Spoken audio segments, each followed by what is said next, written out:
American Congress లో వెల్లువెత్తిన విమర్శలతో Trump కు తలబొప్పి కట్టిపోయింది.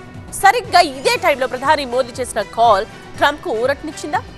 America అధ్యక్షుడు ట్రంప్ కు ప్రధాని మోదీ ఫోన్ చేశారు. ఇరు దేశాల మధ్య వాణిజ్య సంబంధాలపై చర్చించారు. నేతలిద్దరి మధ్య ప్రపంచ పరిణామాలు ప్రస్తావనకు వచ్చాయి. రష్యా అధ్యక్షుడు పుతిన్ భారత పర్యటన తర్వాత ట్రంప్ కు మోదీ ఫోన్ చేయడంపై సర్వత్రా ఆసక్తి నెలకొంది. అంతకు ముందు పుతిన్ తో మోదీ దిగిన సెల్ఫీ వైరల్ అయింది. మోదీ పుతిన్ సెల్ఫీతో రష్యాకు భారత్ దగ్గరవుతుందనే చర్చ నడుస్తోంది. ఆ ఒక్క సెల్ఫీ ఎన్నో అర్థాలను వెల్లడిస్తుందంటూ అమెరికా చట్టసభ్యులు ట్రంప్ పై మండిపడ్డారు. అమెరికా వ్యవహార శైలి భారత్ ను రష్యా వైపు నెట్టివేస్తుందని అమెరికా చట్టసభల సభ్యులు భావిస్తున్నారు. దీంతో అమెరికా కాంగ్రెస్ లో ట్రంప్ పై విమర్శలు వెల్లువెత్తుతున్నాయి. భారత్ పై ట్రంప్ వైఖరిని అమెరికన్ కాంగ్రెస్ సభ్యులు తీవ్ర స్థాయిలో విమర్శించారు. ట్రంప్ విధానాలు ఇరు దేశాల మధ్య వ్యూహాత్మక విశ్వాసం, పరస్పర అవగాహనను దెబ్బతీస్తుందని మండిపడ్డారు. అవి అమెరికాకే హాని చేస్తున్నాయని ఆందోళన వ్యక్తం చేశారు. అమెరికా వ్యూహాత్మక భాగస్వాములను శత్రువుల చేతిలోకి నెట్టడం ద్వారా మీకు నోబెల్ రాదని ట్రంప్ ని కాంగ్రెస్ సభ్యులు ఎద్దేవా చేశారు. ఇప్పటికైనా వాషింగ్టన్ మేల్కొనాలంటున్నారు అమెరికా చట్టసభల సభ్యులు. అయితే ఇదే సమయంలో ట్రంప్ కు మోదీ కాల్ చేయడం ఆసక్తి రేపుతోంది. ఇది ట్రంప్ నకు కాస్త ఊరట కలిగిస్తుందని భావిస్తున్నారు.